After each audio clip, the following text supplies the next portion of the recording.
And here we go. Hi, this is John Crump. I'm not in my studio today. My Mac Pro kind of bit the dust. I don't know what the hell's going on with it. I got to fix it.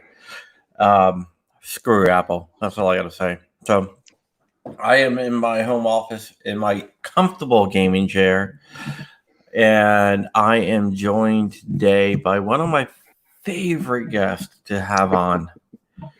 I was talking to someone and they were like, "Oh, who's your guest tonight?" And I said, "Tony." And they go, "Big Tony?" So I was like, "Yeah." They're like, "I love that dude." So let me go close my door here so I don't wake up my kids.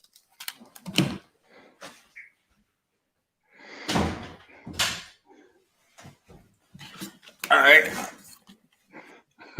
I am back. Yeah. So they're like, "Yeah, I love that dude." So I was like, "All right, man. He's going to be on and he's going to be hanging out with me for an hour," which usually turns into more because it's Tony and he is Batman. Dude, tell me about that shirt. This shirt I actually picked up for the first NRA I went to. It was just another T-shirt to wear. And this is before I came up with our logo, before I had a logo shirt made. So I was like, hey, no big deal. Everything will be fine. I got in the Henry Repeating Arms commercial they shot that year, and I was wearing this shirt when they actually had me in their commercial. I'm like, son of a gun. So the very next year I had a logo T-shirt. I was like, man, why did I turn down that free publicity? Yeah, so why the Tim Burton Batman? Oh, because dude, I'm how do I put this? I'm tactically fluffy, so any shirt that fits, I will buy. It's one of the things about being a bigger dude. It's like, yeah, if you can get a shirt somewhat cool, you get it, and that's what I did. Plus, Tim Burton's Batman was a good Batman. You know, at BlackSwanTactical.com, we probably have shirts that would fit you. They better have a 6X. I think some of them are actually. I don't know. I don't know. Just a little plug there for Black Swan Tactical. Oh, definitely do that. That's what I do continually. That's my brand. And the little code there to get some money off. We are running a little bit behind because of the COVID thing, because, you know, making shirts and everything. Oh. They're made in North Carolina. Yeah, I heard many of the shirt manufacturers went and started making masks for people. Exactly. So just gotta slow down. We ourselves, Black Swan Media, have donated 500 ear protectors to first responders and nurses and doctors. And not only that, but we've also produced 100 face shields. And actually, I have one in here. I had to keep one just of course camera. I had to keep one just as it's not going to really work on my headphones, but you get the picture. Nice. So what's new, man? New Jersey. Well, the Crown deemed it okay for outdoor ranges to be open starting Friday, but indoor ranges still must be closed because he's a jerk. I really think he has something out for Anthony Calandra, or Gun for Higher Range, because Anthony is so outspoken on the Second Amendment in the state of New Jersey that this dude is dragging it out for as long as possible. That's what's happening in Jersey. And of course, the lawsuit's still going forth because everyone's suing them. The indoor ranges are still suing them, according to the ANJRPC. Yeah, they're still going to sue them. Yeah, I'm suing a range. No. Not a range, a governor, because they closed down indoor ranges. Yeah. My case is going to be heard at 10 a.m. on June 8th, a week after the state opens up. A week after, yeah. Well, most of the states opened up. It's just like 3 counties. I'm in the north, which is like the highly populated area. It's like a metropolitan district of DC. Yeah, which we don't really count as part of Virginia. Most people don't. No, I mean I grew up there, so obviously I grew up in Halifax County, and Oh, it's okay, so you're down south. yeah. So it's it's like a whole nother world up in DC, Alexandria area. Yeah, that's where I'm from. Born and raised, man. I was born in Arlington. Yeah, I miss back home, man. For us, the field trip was going up to King's Dominion. King's Dominion was awesome. Oh, Last dude. time I went, it was really ghetto, though, man. Oh, I felt really? unsafe. Oh, yeah. I just remember, man, being a kid, and it was all. I hate amusement parks because it was always hot. That the heat was reflecting up from that black tarmac or whatever the heck was in King's. That's all I remember as a kid being hot. But, man, the Whitewater Canyon. Awesome. Great Just man, freaking ride. if you ever want to get used to being in lines, go to an amusement park in the summer. Yeah, man. Disney does something really cool. It's where you actually make like a reservation for a ride. I've never So done that. yeah, you get the app and you're like, okay, I want to ride this ride at 10:45, and then they have a special line for people who reserve rides. Oh, I'm really excited about something. Let us know. Because because during this time that COVID is shut down, I have no idea when my range is going to open back up. I've been pimping really hard for the diversity shoot and people to go to our Patreon and sign up. So this month we're giving away a rifle, um, Palmetto State carbine, and then the lower itself is from Diamond. What is it? Double Star, and it says "I'm here for the Boogaloo," and it's got a little sticker that looks like a welcome sign. Not a welcome sign, but I am sticker that you wear at a convention. So I'm giving that away. But then Larry Vickers came out with volume 2 of AR15.com, and I purchased one that I'm going to give to a patron, probably going to be $20 and above. And I had him sign it with something special for whoever wins it. But then Ian from what is it, Forgotten Weapons? People call him Gun Jesus on YouTube. Actually wrote me a note on the receipt, which is pretty cool. So whoever wins this is going to win book 154 out of 250, signed by Larry Vickers himself. So it's a limited edition, and also it's a print that has a SR-25, a picture of an SR-25 on it that was actually used in Afghanistan, and that's signed by Larry also. So I'm hoping people are excited by it and want to support it. But I was really geeked up about it, and I was like, God, after I spent the money on it, I was like, man, I hope other people care. I was like, this is gonna suck if they don't. Yeah. I have no clue if people care about that kind of thing. You should give away one of your shirts, man.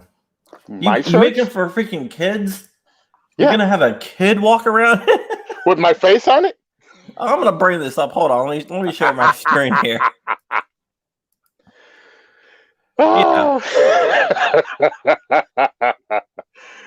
Those particular shirts are actually for is going to raise funds for my organization and for Aaron from Operation Blazing Sword, which gets the LBGTQ community into firearms by coaching them for free. And Aaron came up with the whole Lovetron thing. The sticker is something I don't even think we were selling it. We made it up and gave them away yeah, at SHOT Show. But yeah, dude, it's got a kid's onesie on there.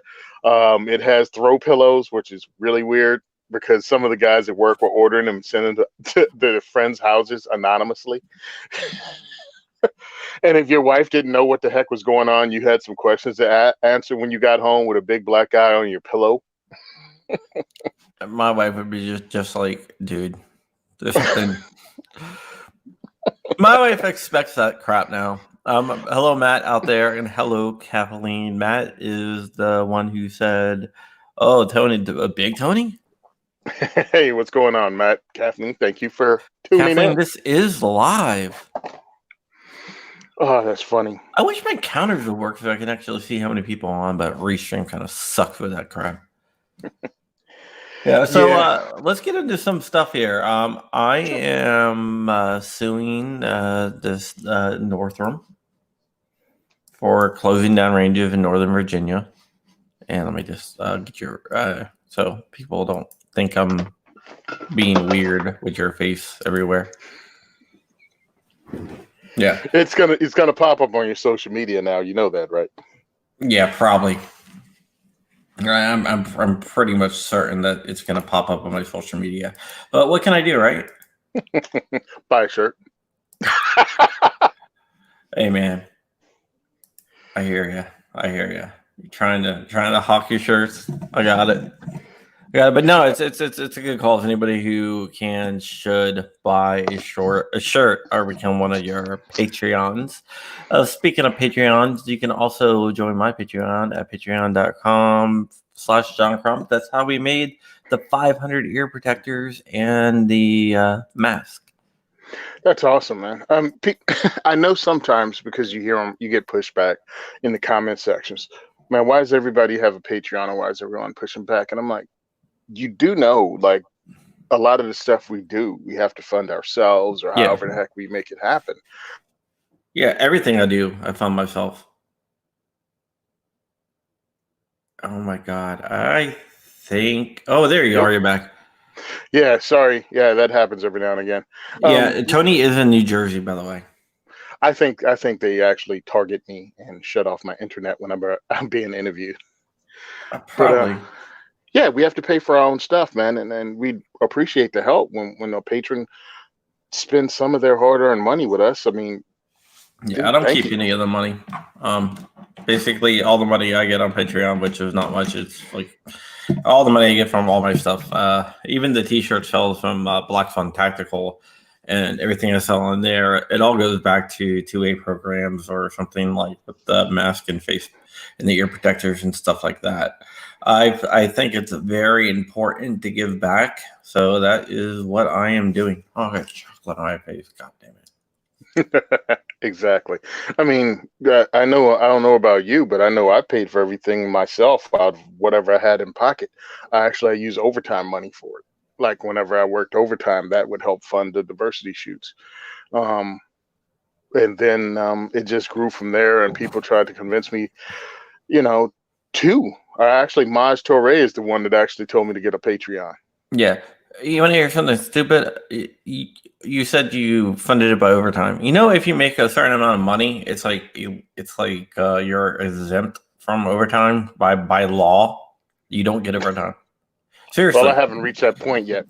Wow. Seriously, I found that out because my old company was going to offer overtime, but then they're like, "Oh, wait, you hit the thing. We can't pay you overtime." And I'm like, "What the hell?" That's weird.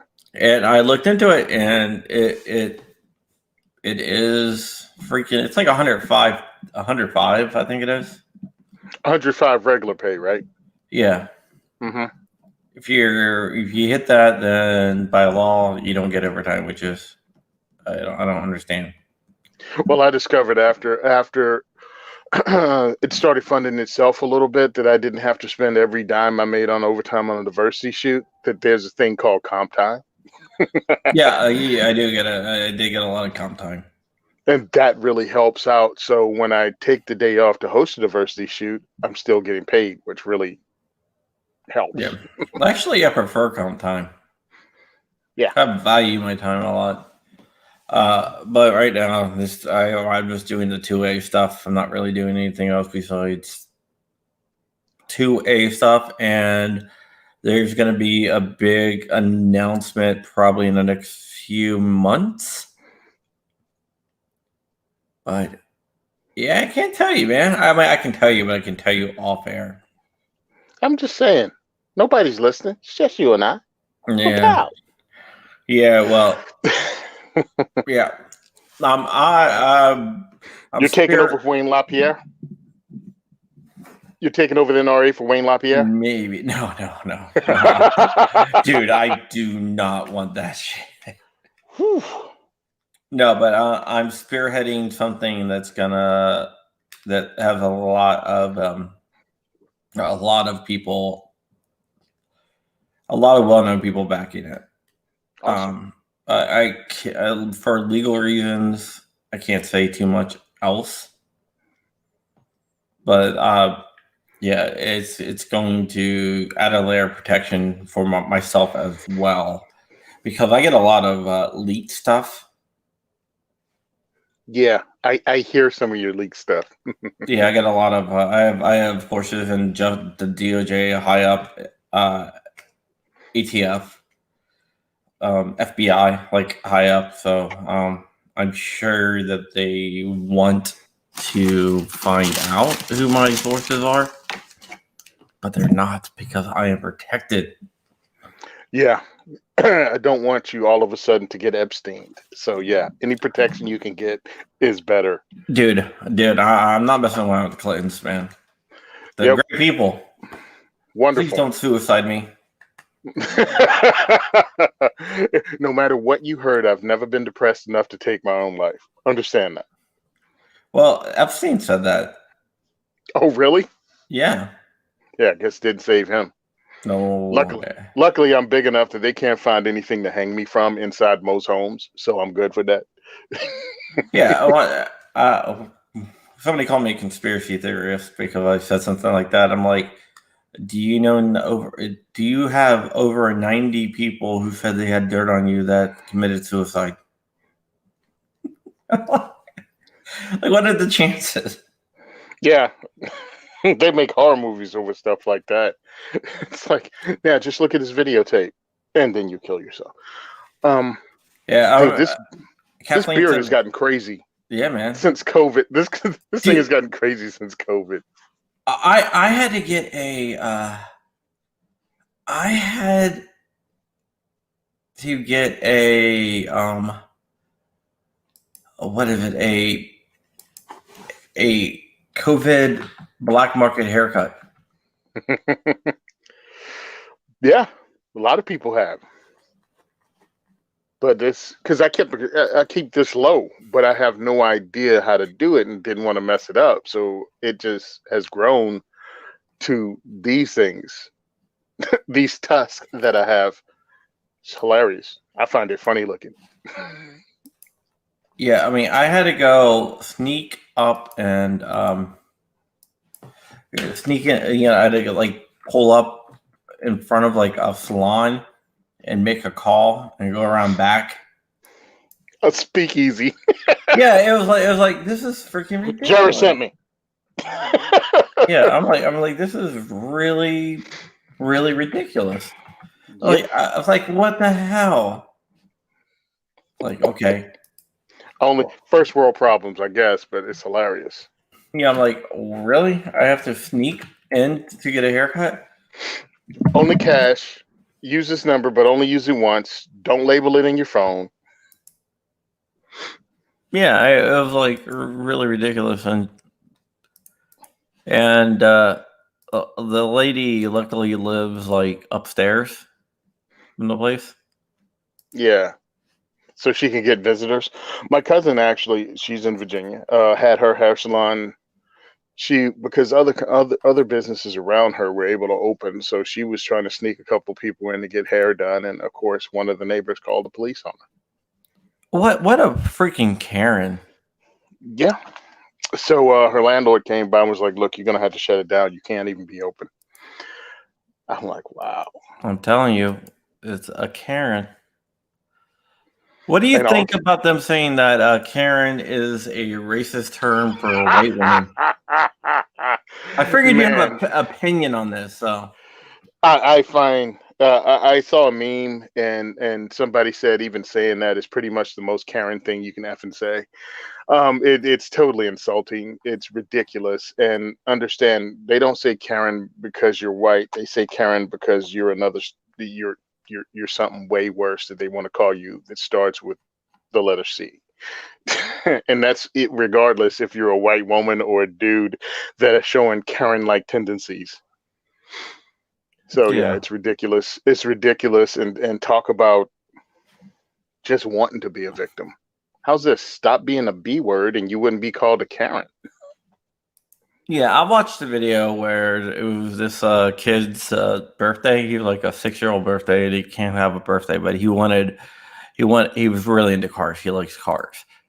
So the dad contacted a local car group that had all supercars, Nice.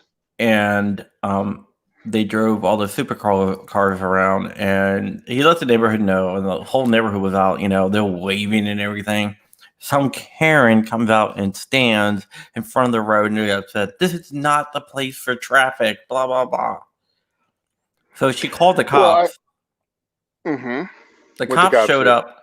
The cops showed up, and I guess her husband got really upset and pushed one of the cops, and then she pushed one, and they all got arrested. Nice.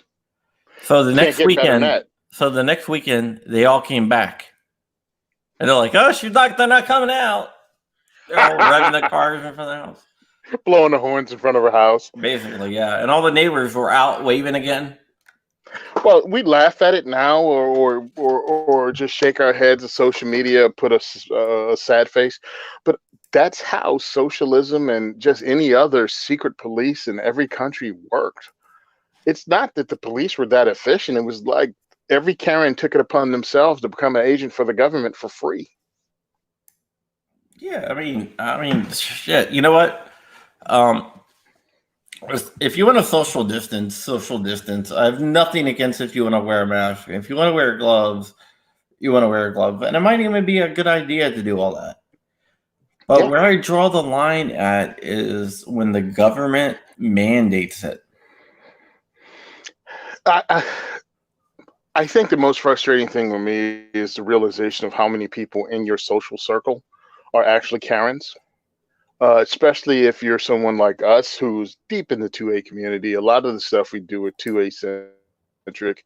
A lot of the people that follow our pages are 2A. And then you find out the very same people that support Second Amendment and continually tell people you can't trust the government explicitly 100% and want to turn people in because they don't follow what the government says. Yeah, that's what I don't understand. It's people who don't like police calling the police. It's like, make up Dude. your damn minds. Oh, well, I think it's that contradiction that a lot of people don't get. Now, I'm one of those dudes that how do I put this? I work with elements of law enforcement. I think that's the best way I could keep it vague. But I'm not a biggest fan of law enforcement. Why? Because like anybody else, if you enjoy eating sausage, do not get a job at a sausage factory. And what you'll find out is there's a large percentage of police officers that are not good cops. I mean, they're just not even good people. And I think because of the power that you get to exert as a police officer, I think, most jobs people say 10% suck. Just 10% of the people at that job aren't good for that job, shouldn't have that job. I think because of police officers and the power they have, I think it's more like 20%. I really do. And then there's the other people that won't say anything about a bad cop that are police officers. They know the dudes are corrupt. They know they suck.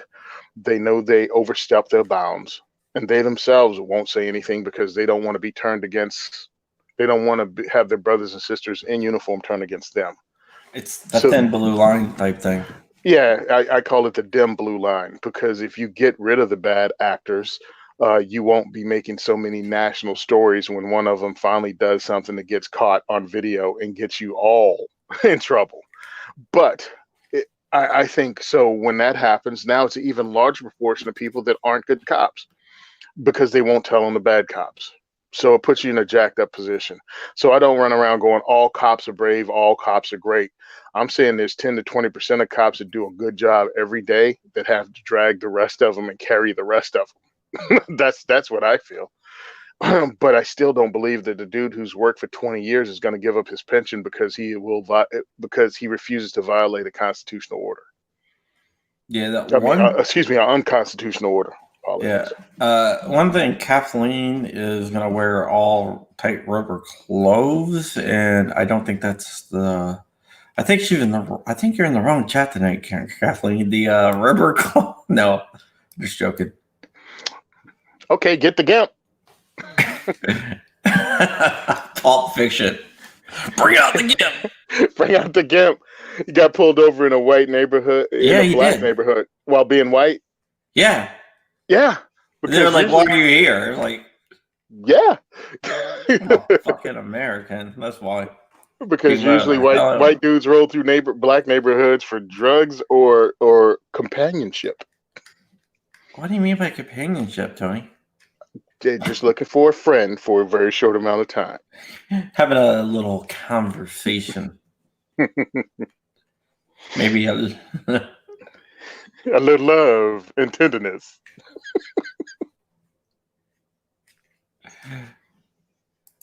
I know Kathleen. I know Kathleen said she had a Karen park on her property because she felt entitled. Okay. Oh, okay. Let's talk about entitled people really fast before you get back into the gun stuff. I live where I live at. I live in a place called Ashburn, in the Brambleton section of Ashburn. If you're from Northern Virginia, DC region, you know Ashburn.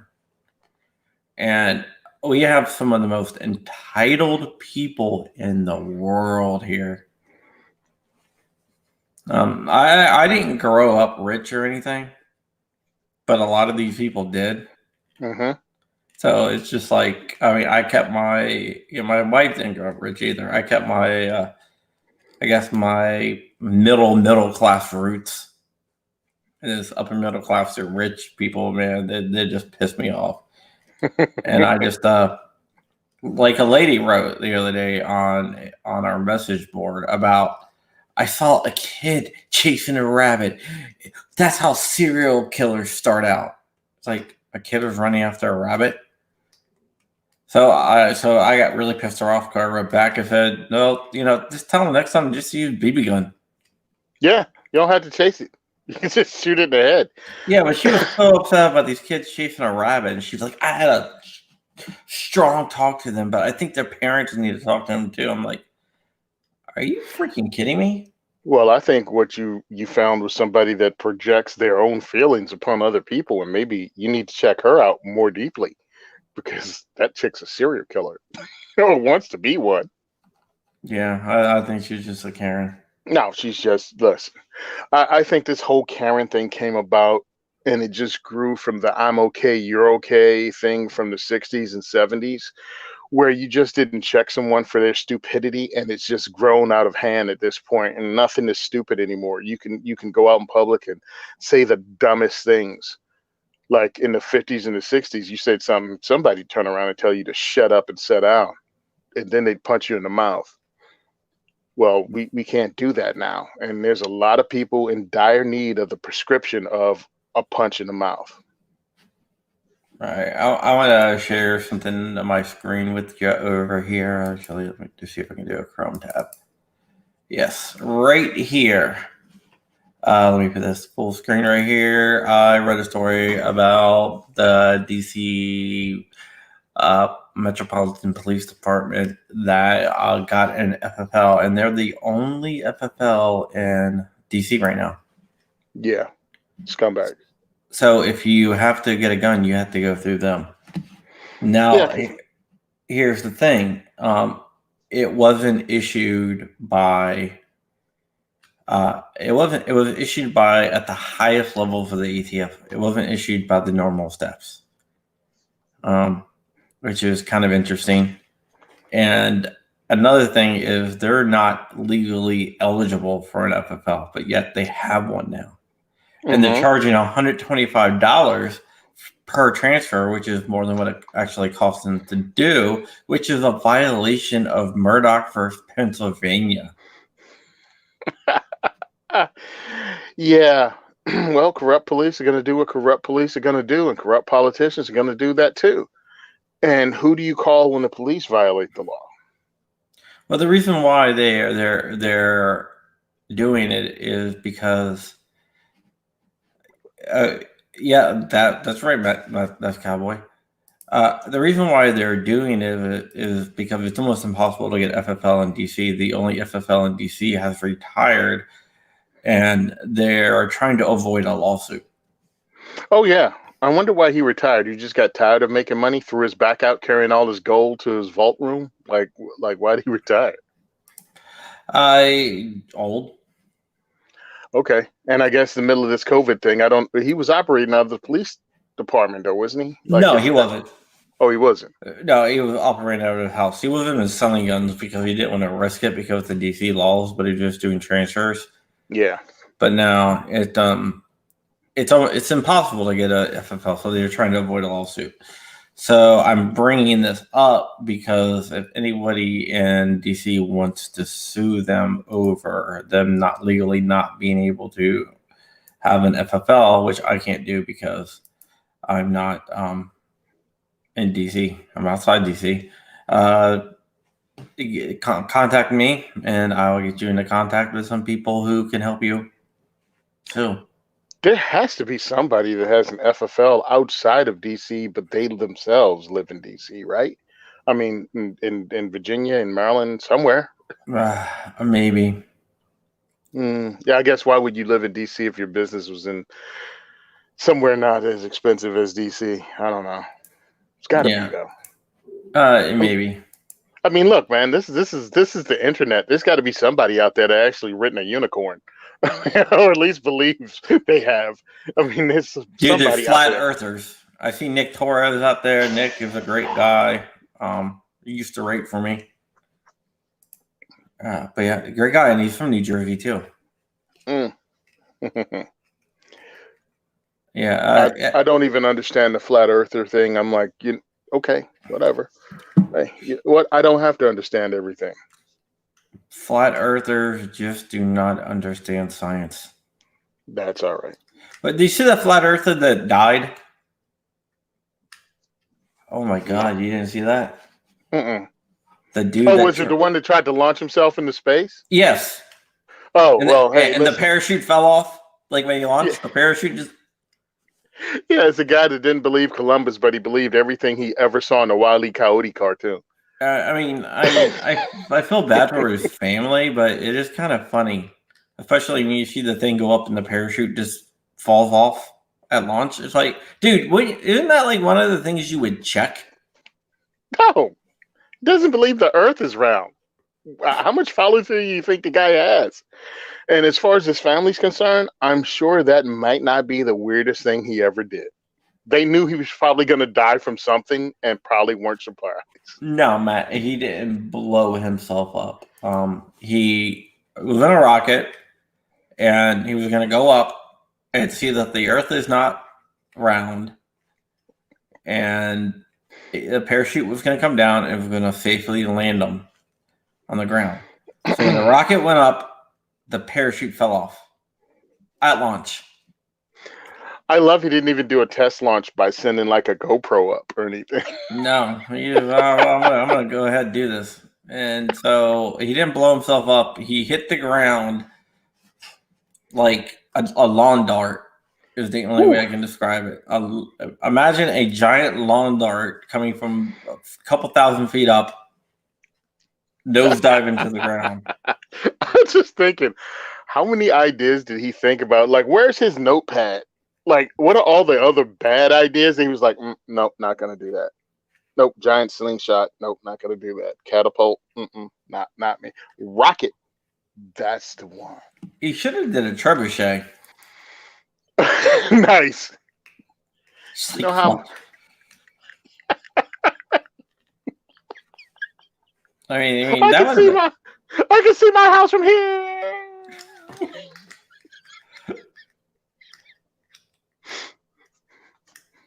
Yeah, he was quite dumb.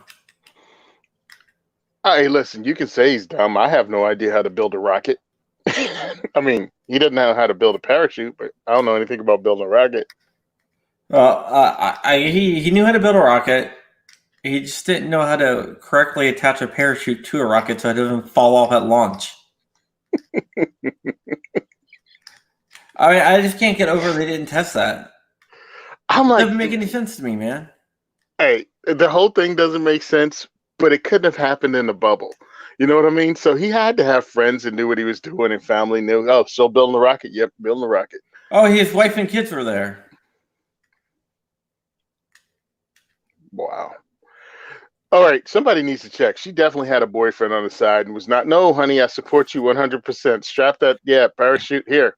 She's cutting the zip ties that hold the parachute on. Listen, zip ties the plastic poisons the environment. Here's some Velcro. That's what the astronauts use. Uh yeah, she brought a date to the funeral. she, she she's suspicious. Well, they could probably put him in a shoebox. Ooh. Dude, I mean, that hit must have liquefied him. Oh hell yeah. Well, you said for over 2,000 feet up, that's 20 I have stories. no idea.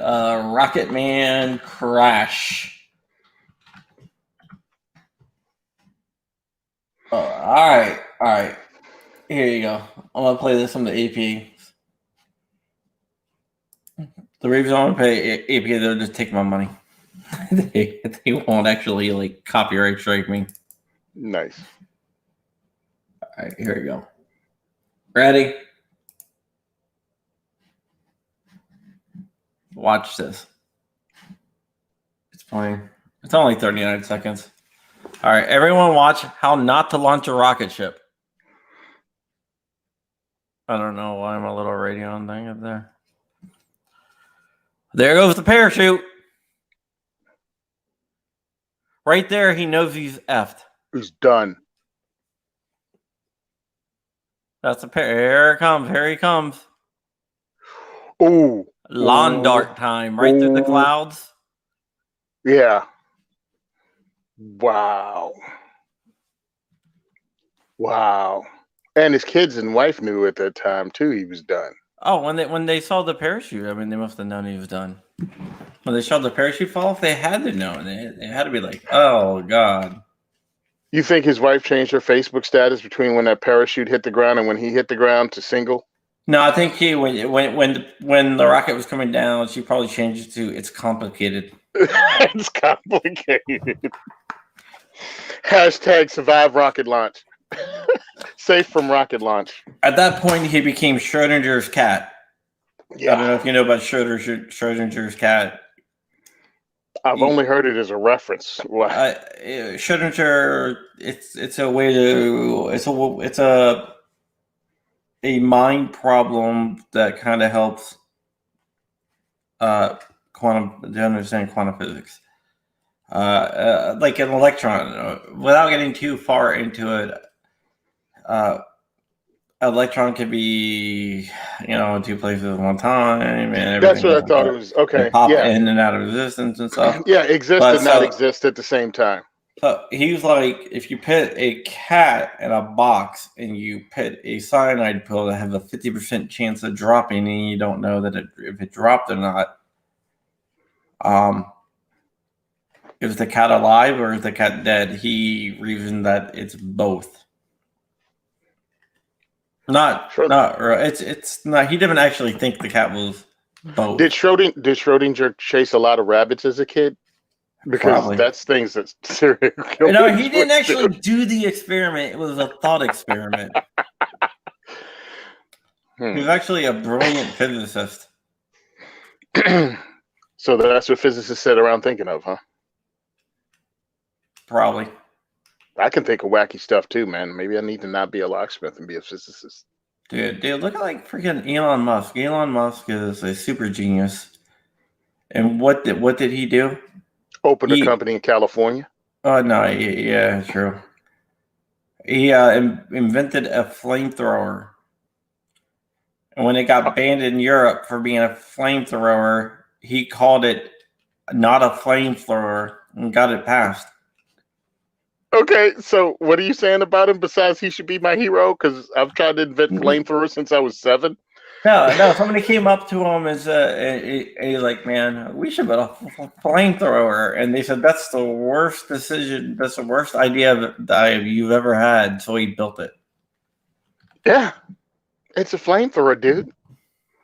I found out you couldn't do it with alcohol bottle and a big lighter. Like if you punch a hole in the alcohol bottle and squirt it across the top of the big lighter, really, there's a lot of complications, and it includes your mom beating you and grounding you. Yeah, just saying. Yeah, I'll show you. The Boring Company is like one of his companies. So let me go ahead. Is that the one that developed the X? Yep. Yeah, look, the Boring Company, not a flamethrower. Gotta love it. It's like the guns they have that are non-NFA items. Yeah, basically they told him, it's like, that's a dumb idea, and he sold 20,000 of them and sold out. Nice. And he sold the fire extinguisher sold separately for an exorbitant amount of money. If you're dumb enough to buy a flamethrower, you're dumb enough to buy an overpriced fire extinguisher. Dude, I don't know. I wanted a flamethrower, and I had a chance to get one for free, but my wife told me no. She was like, "What are you gonna do with a flamethrower?" I'm like, dude, I was like, "There's plenty I can remove That's because snow." your wife loves you more than the chick loved her husband. Yeah, That said he was going to strap himself to a rocket. I was like, I can move snow, and if there's a weed problem, I can take care of that. Mm-hmm. Because of all those huge storms you guys have in Northern Virginia. No, dude, 2010, we had those blizzards. We had 3 feet of snow. Yeah. Oh, 3 feet of snow is 3 feet of snow is almost every winter here, at least collectively. But yeah, except this year. Matt was right. They sold out within 4 hours. So he sold 20,000 of them in 4 hours, and someone told him that it was a bad idea. Well, people always say things are bad ideas. There's always going to be somebody negative. Then he also released a rap album or something, or an electronic album. How'd that sell? I think it sold really well. Oh, wow. I mean, the dude's a genius. So we definitely need him to replace Wayne LaPierre.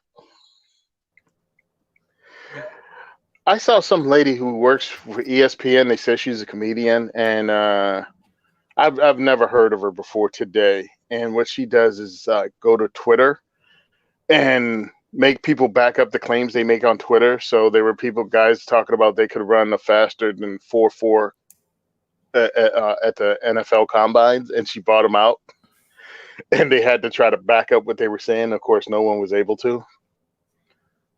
I'm like, that seems like a pretty layup job right there. Make people back up the stuff they say on the internet. Yeah, Matt, I don't know if the flamethrowers are illegal or in DC. But it's not a flamethrower.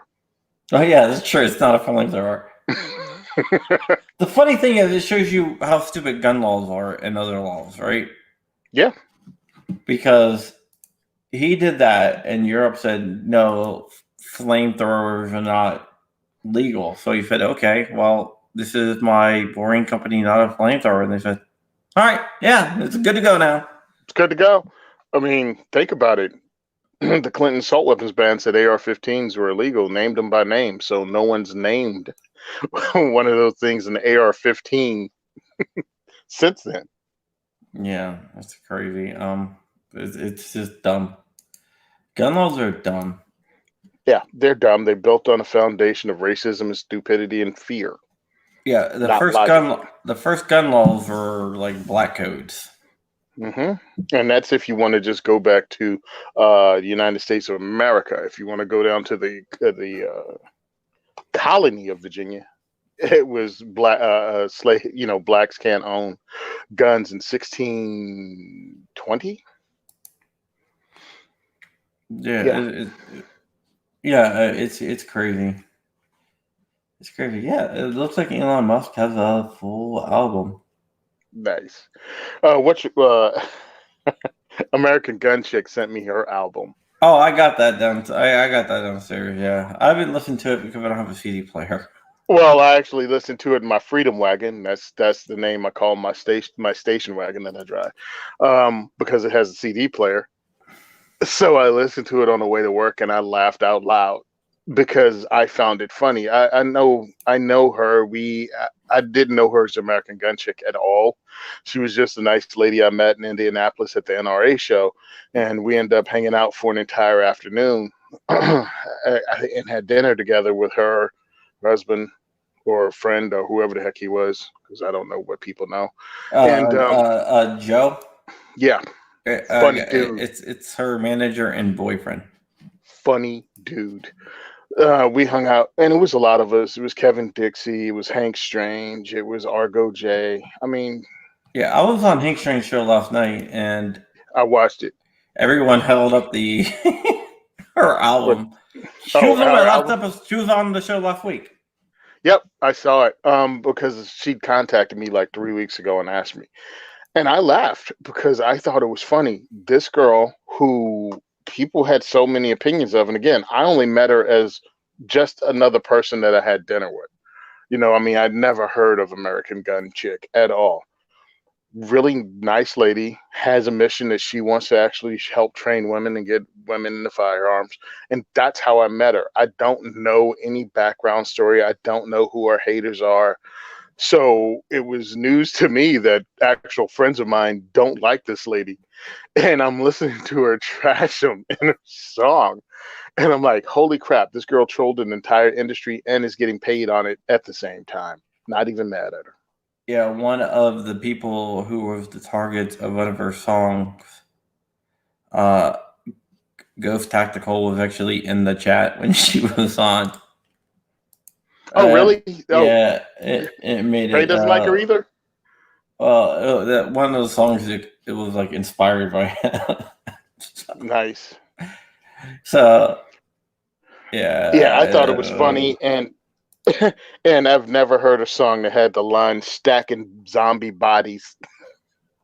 I thought that was funny. I'm like, that's something I've never heard in the song. She's stacking zombie bodies.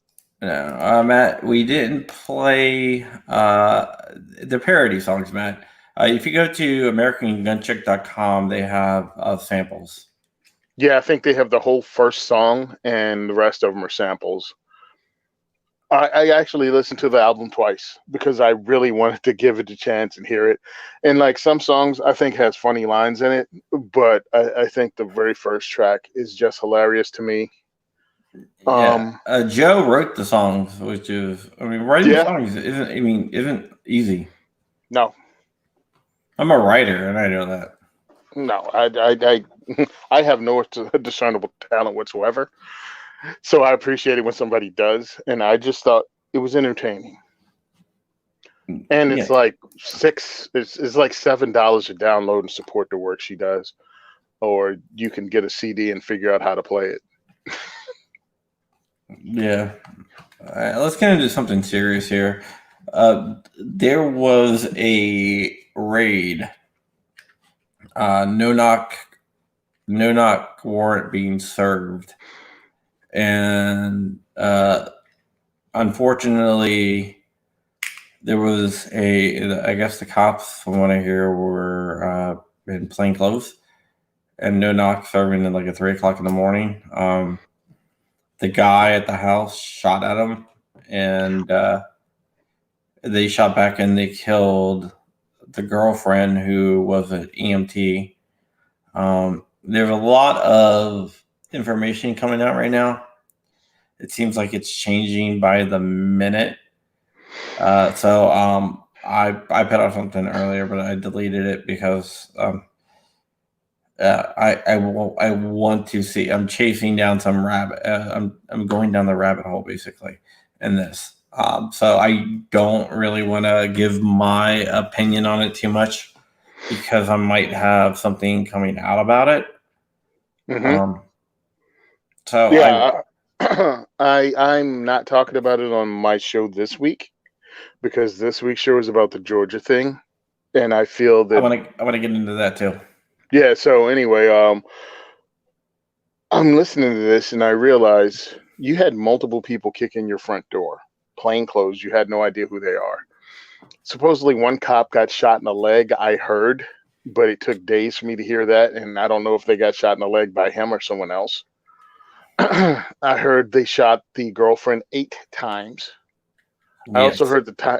I heard the timer of the raid was around 6 a.m., which I feel is 6 pretty a.m. late.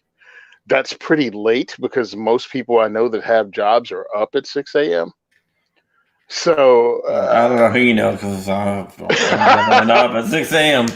well, I mean, I work with law enforcement and I'm former military, so Okay, yeah. My wife is military. She's like freaking up like early. yeah, She's in bed early and up early, and I'm just like, dude, what the yeah. My hell? wake up call is 4 o'clock, so yeah, I'm up, Oh and my god. I'm like, dude, He had every right to protect his home from strangers invading it. My other question is this, and it sounds kind of cynical, but it's not. How much heat are you bringing through your house when somebody tries to come in? Are you ready to repel multiple armed intruders?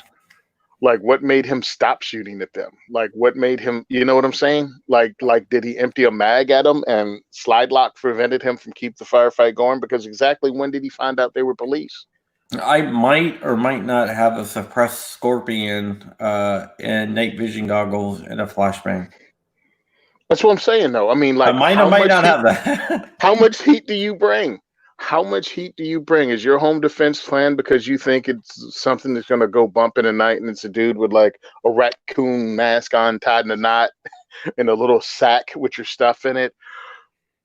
Because when you got a bunch of dudes coming in your house, you have to be able to repel them. And I look at them as invaders anyway. I don't give a damn if they had a badge or not. It Yeah, makes no difference. yeah. I might also have a binary trigger in there and a bunch of rip ammo and That's what I'm mountable talking about. bags. But yeah, I might or might not have all that. Yeah, I'm just saying you have to be prepared if you're prepared. Oh, but they were police officers, dude. They were people who were in civilian clothes kicking in your front door for no reason. My mind won't go, hey, maybe they're cops, especially since I'm not a criminal and haven't done anything wrong. There's no reason for him to go there, as far as I'm concerned. That guy did nothing wrong. He shouldn't be in jail right now, He's not in and jail. He got released. the cops should be He got because. released, and I'm hearing that they're going to drop the charges against him. Oh well, that's big of them. Now, what about all the lies they told leading up to it? I mean, after, excuse me, in the immediate aftermath. Oh, he was having packages sent to his home. No, he wasn't. Oh, well, it was suspicious. Wrong house. The guy you were looking for is already in jail. He was already in custody. Like, you dropped the ball, and instead of admitting it, you murdered a woman. Oh, no, they didn't. Okay, it's either two reasons you shot this lady. You shot her intentionally because you were aiming at her, or you shot her unintentionally because you were flying blindly into a building. That is, that I mean, that happened. That happened recently, and the dude in Maryland that got shot in his bed Uh huh. because that just went away. The cops threw a flashbang in the house, and the flashbang went off, and the cop thought They were they being were shot at. shooting him, so he just shot. That's what I'm hearing. That the flashbang just scared him, and they just shot him in his bed. And they're like, "Oh, he had a gun." And it's like, dude, he was in his bed. They came out, he was in his bed. And my whole thing is the anti-gunners and just way too many just regular citizens think police officers are some kind of experts with their firearms. And I'm like, what makes you think that? Dude, I mean, I've outshot a lot of cops. I've watched cops do the most unsafe things ever with a Well, firearm. well, you got to think. Most cops don't fire their guns like once a year. Hmm.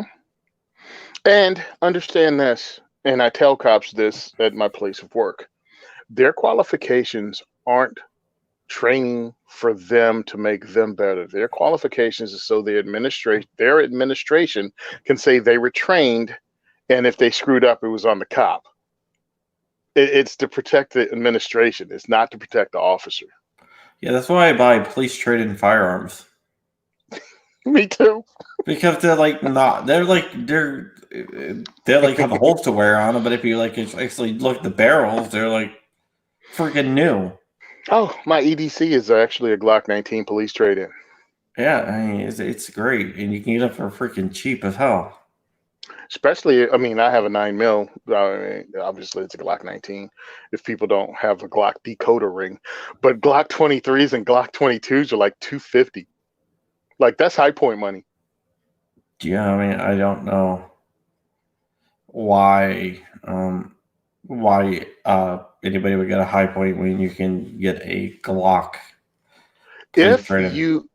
you really don't have that extra 50 to 75 bucks and you need it now, because my regular job is a locksmith, so I've worked with people that needed protection immediately.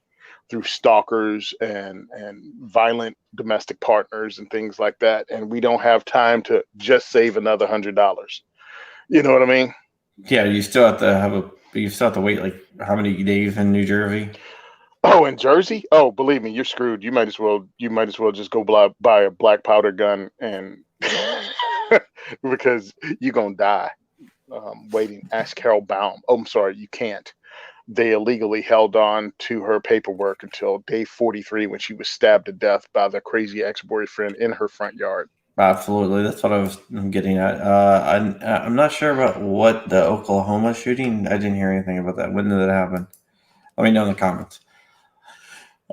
Yeah, it's crazy that it takes a long time to get a thing. Well, getting on the locksmith thing. Just one question that I've been dying to ask you, and I keep on forgetting to ask you.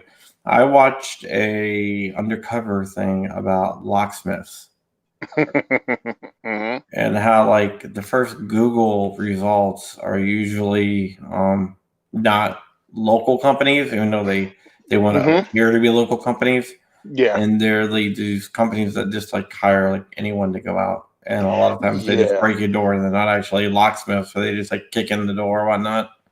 yeah. I almost said like the name of a company that probably showed up in the story, but yeah, they just hire anybody. Um, I mean, every industry has somebody or just some heels that are out there, and we call them trunk poppers. Dudes that like have their lockout kit in the trunk and they just go do any job. They'll mangle your car door, they'll jack up your front door of your house and take the money and leave. Yeah, that's what you got. And New Jersey supposedly came up with locksmith licensing to kind of stop that from happening, but the locksmith license is a bunch of horse crap. Yeah, and basically it looks like they're like, okay, $75, and they get there, they're like, oh, that was just a fee to get us out of here. Now you owe us $500 because I just got into your house by kicking down the door. Yeah, and us, I mean, when I was doing it in the regular world before I started working for the government, we would give the price out completely. Like to open your house, this is how much it is to pick your lock. If we have to drill the door and do something else because whatever reason, because sometimes that happens, we'd give you the price then too. You know, we're not going to just do something and surprise you at the end. I see Carl out there. Carl. You ever see Walking Dead? Oh no, I Uh, watched. the, I had the comic books, oh graphic yeah, novels. comic book is a great man. I'll ask you about how it ends in a second, but Rick Grimes is played by a British dude, and he has a really good Southern accent, but he can't say Carl, so he says Carl, well, like with an O Carl. instead of an L, Carl. Oh wow. Oh, Carl. Yeah, I've never watched an episode of The Walking Dead. Really? Oh, hey, okay. The final comic book has been out for like a long time. How did you read the final issues? Oh no, what happened is I think what is it? My friend Sean, blackbagresources.com. A friend he had the comic books when they first started. And I think I read like two at his house one day and that was Okay. it. So, And then when I just didn't get I thought it was a really cool graphic novel or how whatever they call the comic book now. And I thought it was a really cool concept, but I don't dig zombie stuff. like the final one really didn't have that many zombies in it. It's like in the future after like the world's restarted, and it tells you how everyone ends up, which is kind of cool. But Yeah, I just found anytime I watch some stuff, guys would send clips of AR-15s with no sights on it, or just silly TV gun handling stuff. I think. how was always going to shoot the ground the way he held his Oh python. yeah, well that was one of those You got to shoot cinematography him in things. the foot. It's like I have to see your face, man. I have to like, okay, I understand. You want to see my face in the scene. Why don't you just go to one side or the other? You don't have to be here. It's hilarious. But man, did that sell a lot of pythons? Oh my god, I wanted a python before that, and I was saving up to get one because Forget about it. I was just putting a little bit of money aside every week so I can get a python. You know, I should have went ahead and bought it, but I'm like, yeah, if I put a little bit of money aside, it's not. It's like it's not even like coming out of anything because it's not actually there.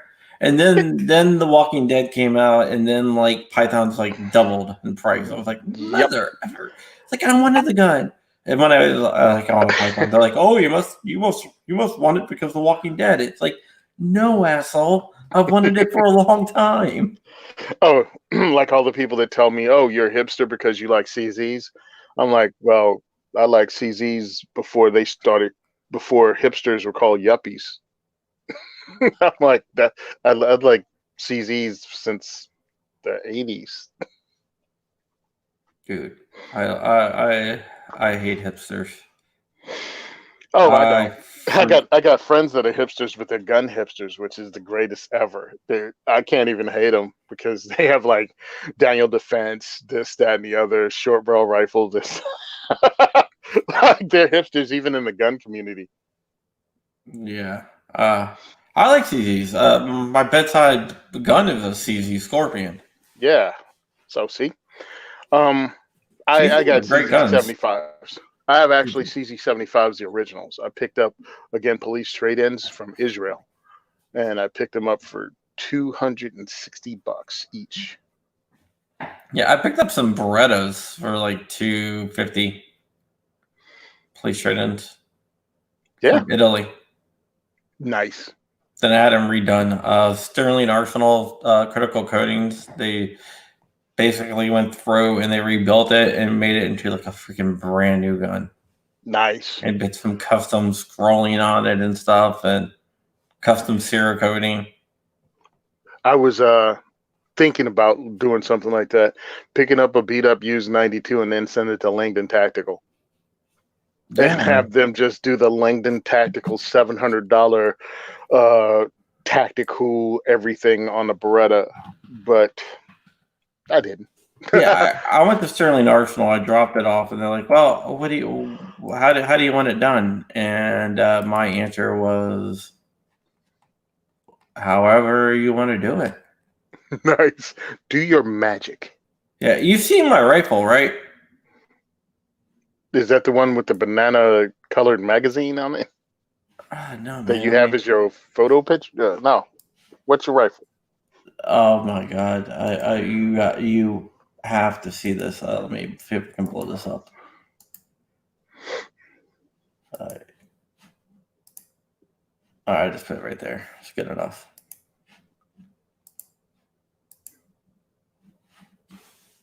Oh yeah, we talked about that last time. Yeah, I love that rifle with the That's boogaloo insane. on there. I ain't mad at Oh, you can't be mad at me, man. you. That Dude, is, I think it's just unique, dude. We're at the point now, and I continually say it on every show, it seems. We're at the pinnacle, bro, of the golden age of firearms ownership in America. yeah. Here's my hipster case. Nice. That you carry your gun in? Nice. Hell yeah. Yeah, but usually, That's my Sharps brothers right there. yeah, I'm usually traveling with multiple guns, so yeah, I don't have cute cases. I mean, going to diversity shoot to diversity shoot. You know what I'm saying? It's like I got a lever action. I got two different kinds of ARs. I have, two, three different kinds of 22s. Yeah. What is this? Is that your Instagram? Yeah. I guess I'm not following you, or Instagram does what it wants to do. Maybe not. Is that a STG 44? Yep.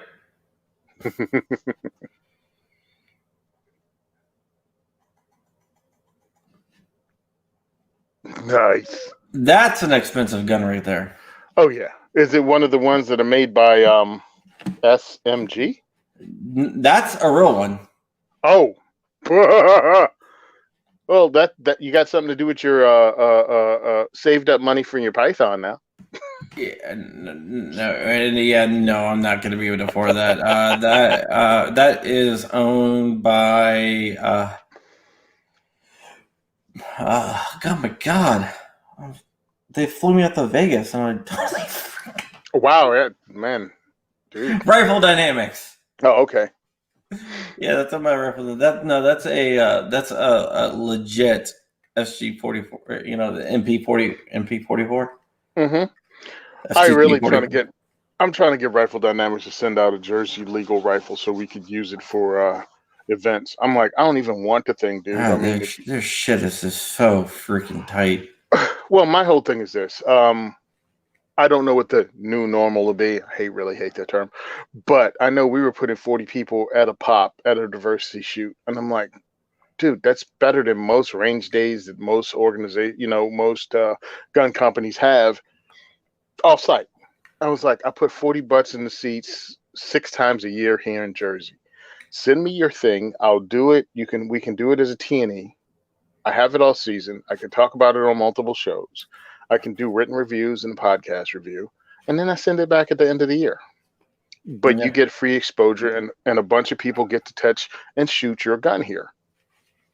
yeah. Just to answer John Voorhees, that was a award to bring back, and it went to a police department who, because it wasn't registered, so they demilled it. They cut it in half, and then Rifle Dynamics bought it. And since they have a SOT, they could have registered as a new gun, and then they put it back together. That's why you give your guns away or sell them to people that'll actually appreciate them and not give them the dirtbag relatives that go, I don't care, just take it. I don't Yeah, want it in my house. well, it was turned into the police. That's what I'm saying.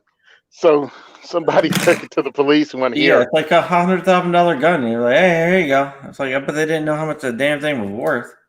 or they might have known and didn't Yeah, want it anyway. And I'm yeah, like, yeah, something's wrong with you. I want it off the street. It wasn't on the street. It was in your attic. yeah. I mean, there's a lot of machine guns. I had a customer who was a World War II vet who had a machine gun, and then someone turned him in for having a machine gun, and the cops just showed him and said, "I just give us the damn gun." Nice. And that's And they all? didn't. They didn't charge him now. Yeah. They just stole some guy's gun. The dude, he was a customer, and this happened while he was a customer, so he was in his like 80s. Yeah. So they're They not going stole to some guy's gun. prosecute him. Hold on. How do I vaguely put this? All right, no one knows who I'm talking about. Let's just say I know somebody who was in a similar situation that had built themselves a short barrel rifle because they wanted one. And as long as no one knew, they figured they'd be all right, except they were shooting on some property out in a rural area, and the state trooper stopped by to see what was going on and saw what they had and was like, look, just give me the gun. Like, you don't have paperwork for it. It's not even legal here. Just give me the gun and everything's cool. And the guy gave up the gun. Yeah. Nothing was said. No paperwork was said. I'm like, yeah, this trooper's got a short barrel rifle now with your EOTech on it, your cool rail, and everything else you put on it. I'm like, if only the rifle was illegal, dude, I'm taking my EOTech. But Exactly, man. he gave it all up and just walked away. And I was like, well, hey, I don't even know what to say at this point. Yeah, man. The cop kept it. When I was a firefighter on the 4th Yeah. of July, they would go around confiscating fireworks and bring it back to the fire station and light them off. Hmm. Now, do you call that cop a good cop? No, not really. I'm just saying because, and here's the thing: you can't confiscate something like that from somebody and not tell your cop friends. Yeah, well, they all brought them to the fire station with lining them off in the parking lot. Yeah, I'm just saying, dude. That's why when I hear somebody say all cops are good cops and all cops are heroes, I'm like, no, they're not. It Just depends. stop. There's no profession that has 100% good guys. All good guys. They're all. I'm like, what? Based on what kind of Disney fantasy are you living in? Frozen. Nice. I've never seen that, thank God. Oh, the list of things I've never seen make your head spin. The guys at work who was that? Oh, the Titanic was on. I looked at it and went, yeah, I've never seen that movie. Turned around and walked out of the room. They were like, how could you've never seen Titanic? I'm like, I knew I'm the how the king of the movie ended. world. I'm like, I knew how the movie ended by the name of it. Why would I spend 3 hours watching it? The boat's going to sink. The hell When are you going to that show me? when that movie came out, I was single, and I went on 3 dates within a week, and every date was to the freaking Titanic. And I didn't want to say. I mean, I wasn't exclusive with any of the girls, but I didn't want to say to them, "I really don't want to see this movie. I've already seen it twice with two other girls." I mean, I hadn't had anything like that with dates, but the Malcolm X movie came out, and everybody I knew that was black wanted to go see it. So I saw the Malcolm X movie like 4 times in the theater. That reminds me. I don't know why it reminds me of this, but I was actually reading something when Black Panther came out. Mm-hmm. Travelocity and Expedia actually had to put up notices that Wakanda was not a real place because people were trying to go fly to Wakanda, trying to book flights to Wakanda, and like can't find Wakanda on here. Yeah, because Wakanda don't like foreigners in there because foreigners bring foreign problems. So they hacked Travelocity, but they're there. Yeah. They're there. I actually haven't seen Black Panther. Oh, it's a good movie. I saved it and I watched it to the point that he was chasing somebody down the street in Korea and the car fell apart. I was like, I'm done. I still have it saved. I'm going to try to get through it, but right now I had to pause. I couldn't watch it anymore. Black Panther was not a bad movie. It wasn't the best Marvel movie. It definitely wasn't Endgame.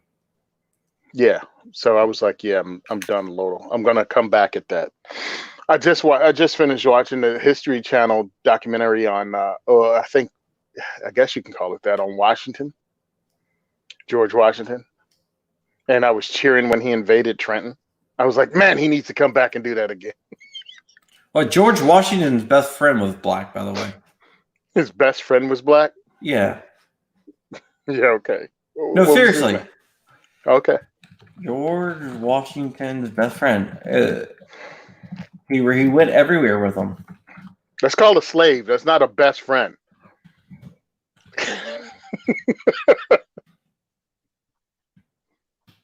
No, I mean this guy was. Now they had a black guy in this History Channel thing that went with him everywhere as his kind of thing. Yeah, well, that was him, but they were. I read a bunch of documentary books about it and stuff like that. Mm-hmm. He was his manservant, but he was like also like his closest confidant. Yeah. And one of the things that he would do is he would go eat with people, and the dude would come sit down next to him and be eating. They're like, what the hell? You can't have him here. And Washington would be like, all right, I'm 6'6", and everyone here is like 5'3" at the time. Stop me. Yeah, right. What are you gonna do about it? And they were basically what he said. He was like, yeah, whatever. What are you gonna do about it, man? And they would be like, all right, never mind. They're like, you know what I've done in the French and Indian War?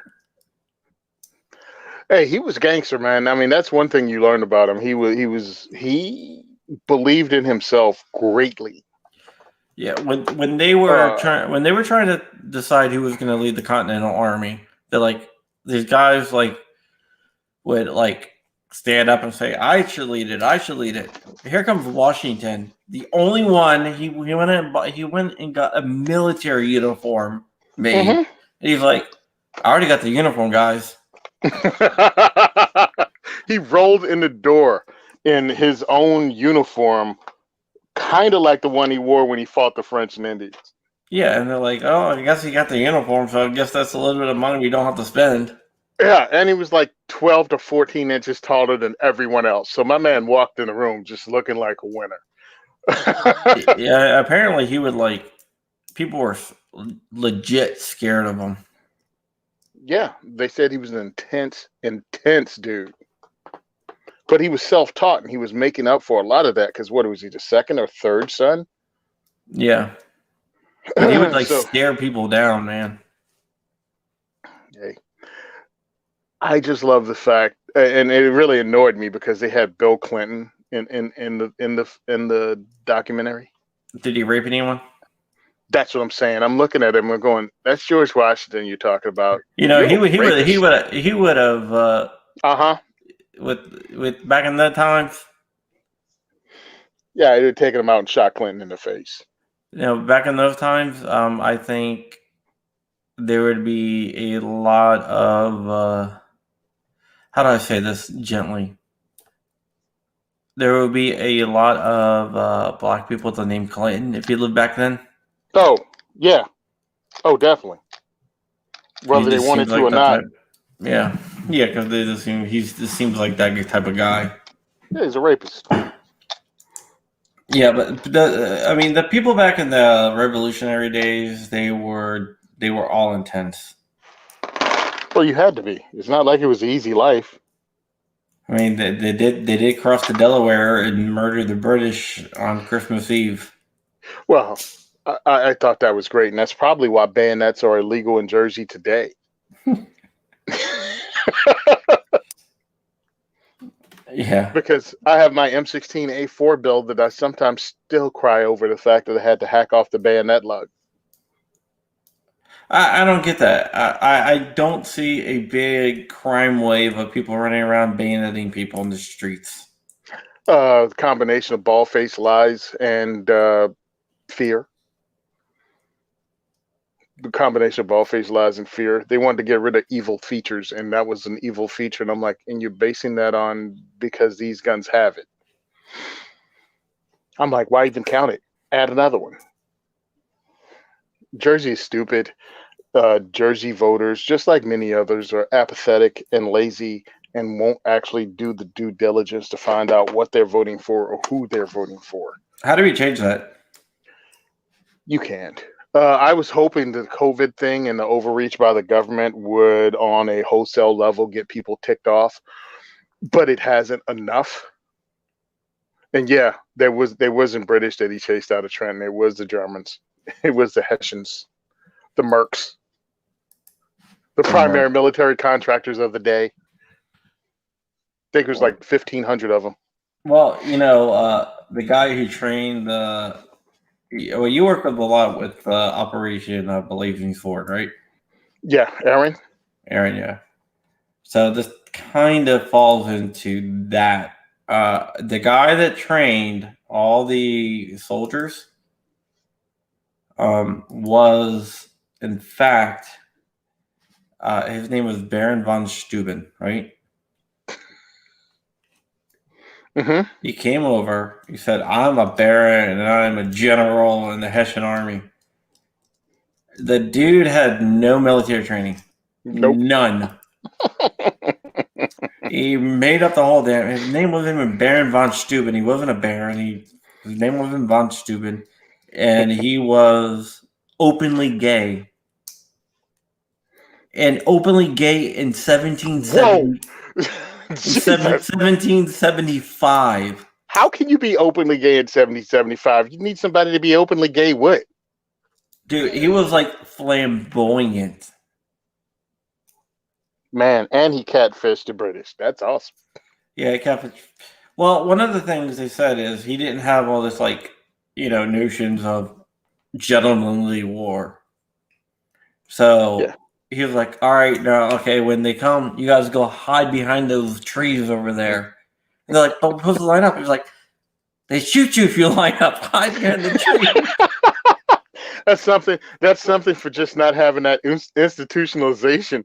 No, we're all going to line up out in the open wearing red jackets with white sashes over both shoulders to make a perfect X right in your center mass to give you somewhere to aim.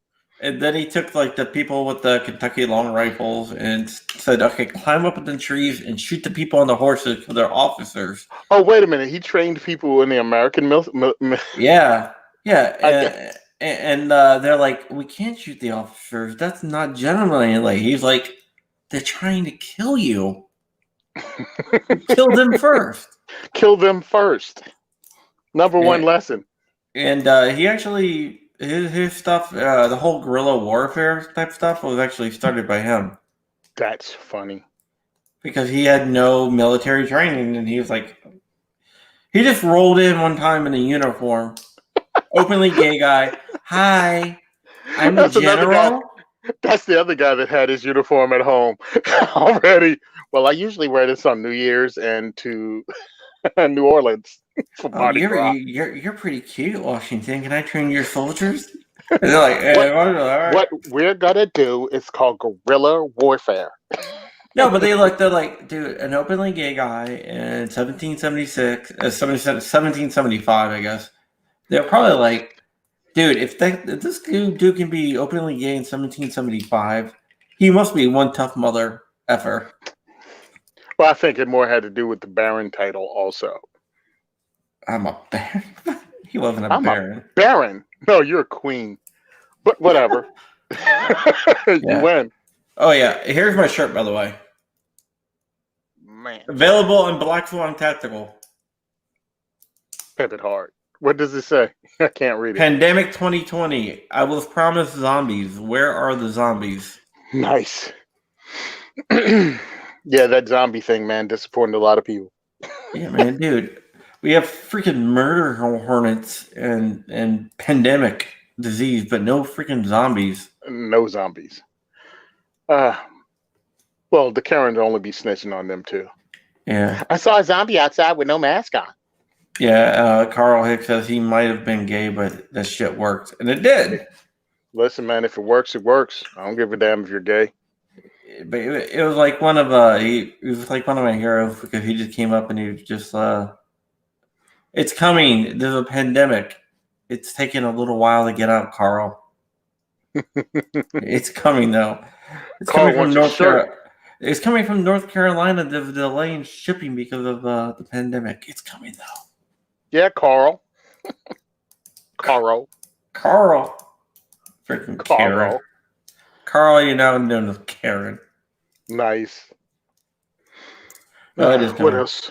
Oh, yeah, you were talking about. You wanted to talk about the Georgia thing, right? Yeah, I want to talk about the Georgia thing before you go. Sorry, we got sidetracked again. Yeah. It happens. Every time I get on with you, we get sidetracked. I have fun here. The Georgia thing was horrible. The reason I waited so long to talk about it on my show was because a lot of stuff kept coming in and coming in and coming in, and everybody was so anxious to give their opinion on it. And that's a problem, that everyone gives their opinion. Yeah, and my whole thing is before all the facts are in. You got played. I mean, I think on a bigger level than just this guy got killed, because I don't know him. But as a nation, I think we got played. They played the racial angle on it, and if you didn't believe what everybody else believed, you were a racist. And I'm like, no. As a firearms instructor and as a guy that hosts self-defense classes and hosts classes to teach people the laws of self-defense and the use of deadly force, I'm like, it's as hard as it is. Let's leave race out of it and talk about, as firearms owners, how are you using a firearm to not only protect property that's not yours, but to bring a firearm into a confrontation and not understand that things might not go your way even if you have a gun, and how much that's going to cost these people, since the guy didn't take anything. He wasn't a thief, or at least he hadn't stolen anything yet. How much financially is it going to cost you? How much is it going to cost you just your name? Like, will your cousins not be able to even use the same last name as you because people will say horrible things to them? I'm like, so you need to think about, a gun doesn't make you a superhero. A gun doesn't make you a police officer. And you should not try to get involved in third-party stuff. Yeah. Now, as far as being black, one part that bothers me is when people try to tell me it's not racism and why am I bringing it up? The reason I'm bringing it up because of the way I grew up in my own personal experiences and the experiences of every family member I had, every discussion you have around the table, just growing up with life, talking about racist incidents your mom had, grandmom had, grandfather had, uncle twice removed had. It's not as if we grow up in a bubble. We hear the stories too. So when you hear two armed white dudes stopped a black dude in Georgia that was jogging and killed him, yeah, that brings a bunch of stuff that has nothing to do with that incident up. And to have you tell me that it doesn't have anything to do with it and I'm being ridiculous kind of dismisses me and every experience I ever had. So I Yeah. don't think that's cool. And I think sometimes you need to take a step back and either think about it from somebody else's perspective or just stop having a damn opinion immediately on everything you see in social media because no one needs to fucking hear it. Yeah, here's the thing. This came out today. The police released videos of his previous encounter with them. He has an arrest record, and they for like assault and like stealing and stuff. So they released all these videos of Mm-hmm. him being combative with the police and stuff like that. To me, none of that makes a difference. Mm-mm. I They mean, weren't police. So what difference does it make if he was combative with them? yeah. I mean, they chased him down. Even if let's say he ran out of the construction site carrying freaking like 18 2x4s Yeah, and like 100 pounds of copper. You at that point you still don't chase him down with yeah. with a gun. I mean, it's self defense, not self Well, offense. I think a lot of people have this idea that they're going to help. I'm going to help. Wouldn't you want me to stop somebody who stole stuff from your house? We have a Yeah. sheepdog mentality Yeah, and you sometimes. got to leave that because with that sheepdog mentality comes an expense. You still have to hire a lawyer. Minimum, most lawyers are $15,000, and that's if you're in the right and they don't have to do much. I'm like, so now you've killed someone, and that's going to cost you a heck of a lot more than that 100 pounds of copper, 100 feet of copper, however much he stole. You won't have the money for that. Yeah, You I don't have mean, that spare money laying around. Why'd you bother? Take a picture, be a good witness, videotape it, whatever. yeah, I mean, I don't think that. I mean, there's nothing to justify what happened there. And so I think the police releasing the video of like all of his arrest is because they're covering up because the people who shot him had connections with the police and they were not arrested. Well, it's a classical case of them trying to muddy the waters up really well. And there's so many people that white knight for police. It's ridiculous. And I'm like, yeah, that police, dude, they screwed up and they covered up. And I think What some the people don't, fuck? I don't think some people have the ability to empathize and go, hey, it could have been you. It could It have been is. you that was out there jogging. You know what I mean? It was if it wasn't about race, then it could have been a white dude out there doing the same exact thing, and I they would mean, have I killed him mean, and covered it up. it doesn't. I mean, I see where the race angle comes in at, but it doesn't Yeah. matter to me if he's black, white, or whatever. It What I'm shouldn't have saying though, happened. No, what I'm I saying know is, everything. yeah, make it a white guy, fine. If it wasn't about race, then if they would have shot a 25-year-old white dude outminded in his own, well, jog, whatever they said it was, same exact circumstances, it could have been you that the other police covered up for because and they just shushed it out. That's the most disturbing part about the whole thing. It should be. They covered up a murder. They definitely did cover up the murder, and Matt pointed out here something that yes, I do think Sportsman Guide is selling bulletproof underwear. What? Good catch, Matt. What the heck am I looking at? Military surplus. What shorts? Kevlar, blast shorts with Kevlar. Nice. It's a chastity belt for really aggressive dudes. Yeah, if you're worried about getting shot in the dick. Listen, that's a real. Oh, I know what that is. I realize it's for people that appendix carry. Appendix carry is the most dumbest shit ever. I'm sorry It's if you appendix carry, but you're a dumbass and you it's underwear for people that appendix carry. Gotcha. I mean, That goes in your tactically alien gear it's holster. bad.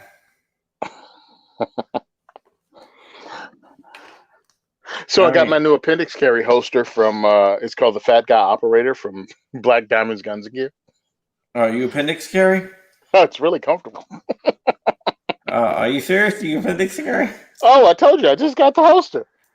Oh, Oh, it's downstairs, clipped to my pants still.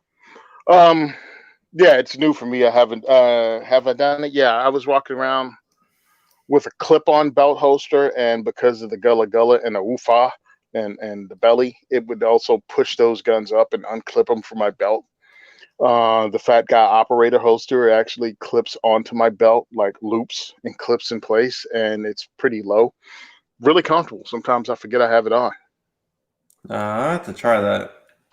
Oh yeah, it's really comfortable. I mean, I've never found an appendix carry holster that was comfortable to me.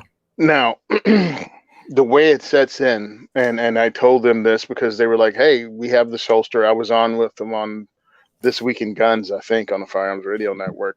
Josh and I were together as a guest host or a guest panelist, and he was talking about it, and I was like, "Well, send me one."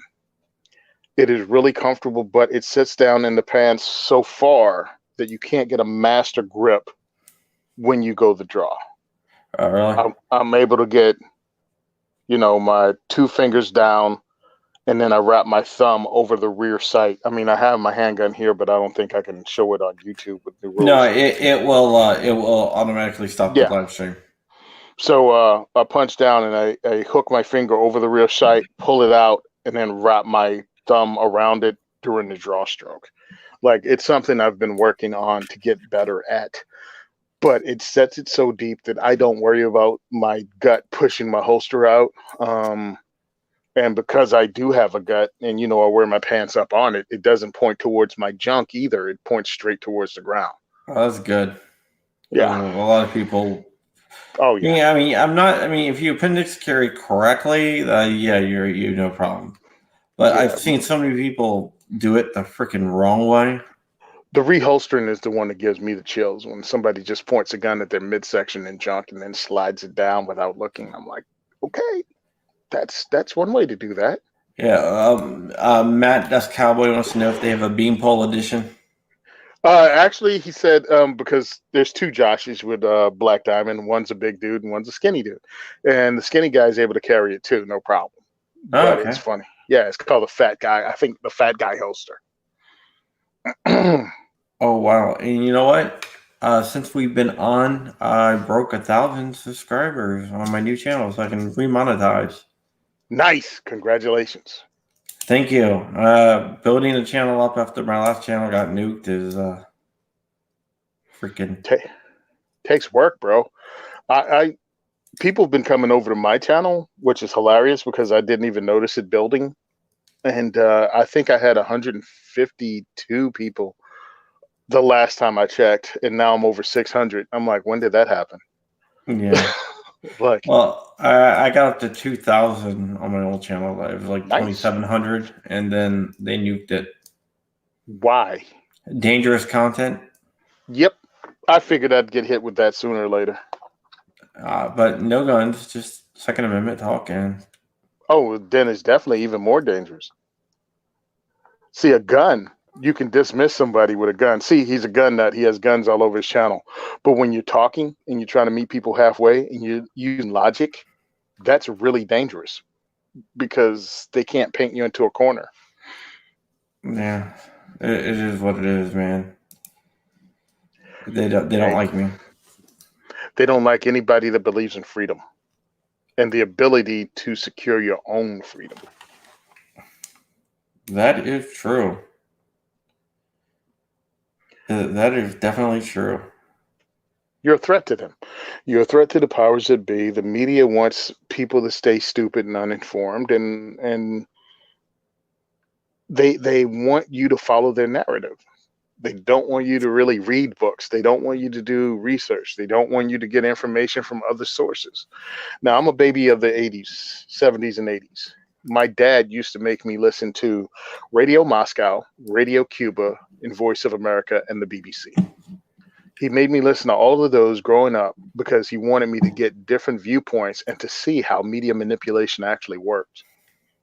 And it blew me away. And this was in the early 80s when I discovered you can't trust the media. I didn't know how to articulate that all communication is manipulation, but that's what it is. Yeah, I mean, it definitely is. And it's There, your responsibility to do the research. It's out there. Now you have a telephone, you can Google anything. there's been. I'm a journalist, but and when I write my articles, I try to keep it as neutral as possible. And I get and honestly, I get a lot of shit for it because people are like, "Why aren't you calling it for what it is?" It's like I'm trying to put out the facts so people can make up their own minds. People And are so used to team politics, dude. They need you to tell them how to think and yeah, what to think. they're like, "Aren't you on our side? You gave both sides." It's like that's what I do. I Mm-mm. give both sides. I mean, it's what it is. What it is, man. People feel comfortable in the echo chamber, man. It definitely that is one of the things that I hate. I hate echo chambers. I really do. Here's the thing, if you are not forced to validate your own opinion, you get lazy with it. You start repeating things like the NRA got started to teach escaped slaves how to use guns. That's Like, not no, true at all. I'm like, no, it's not. I'm like, where'd you hear that garbage? People don't even know where they heard it from. Honestly, they just Repeat it. repeat it. Yeah, it's like And they I'm like, do. well, when I went through NRA instructor training, he told us why the NRA was formed, and it had nothing to do with slaves, unless you count the generals, northern generals that started it, watched the northern kids get their butt kicked by dudes from the south that could actually shoot, and it was embarrassing. So they wanted to train people up so they actually had marksmanship fundamentals. Yeah, here's an interesting thing about the generals in the Civil War. The Union main general was Grant, and the Confederacy was Lee? Jackson and Lee. Right? Two of those generals were abolitionists.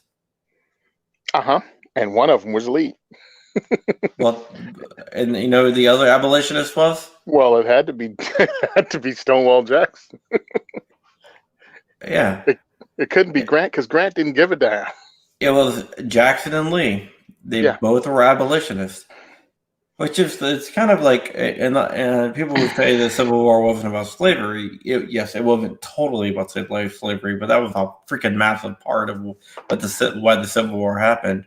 And Yeah. just to think that the two generals who fought for the South were abolitionists is just Meanwhile, crazy. meanwhile, Lincoln wasn't.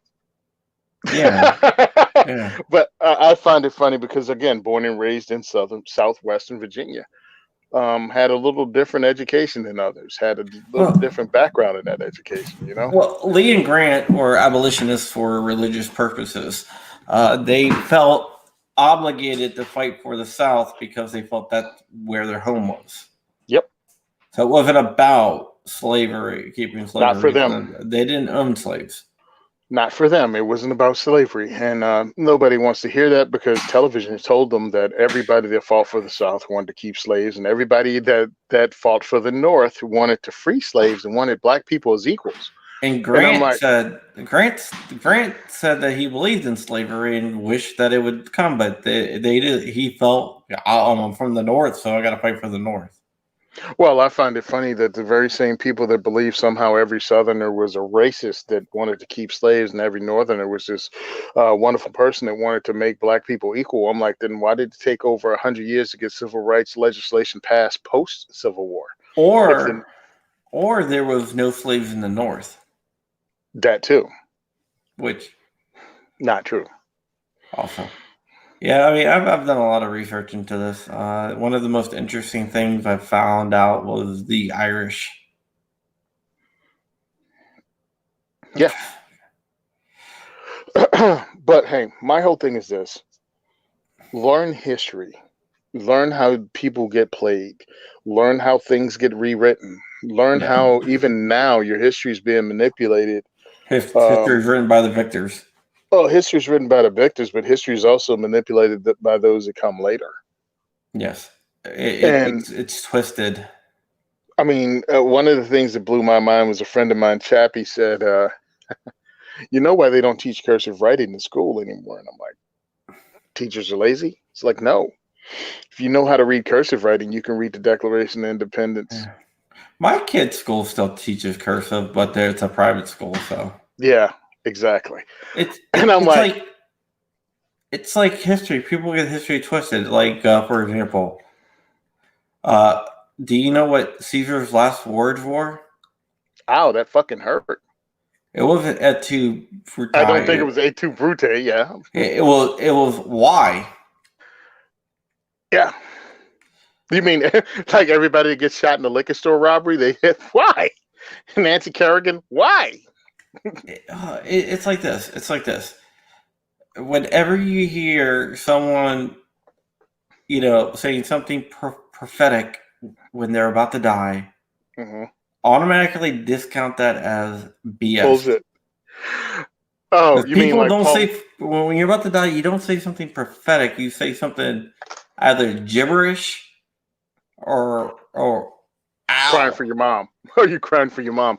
Oh, like you mean Paul Revere didn't really ride around screaming the British were coming, the British were coming, because most people still consider themselves British, not Americans.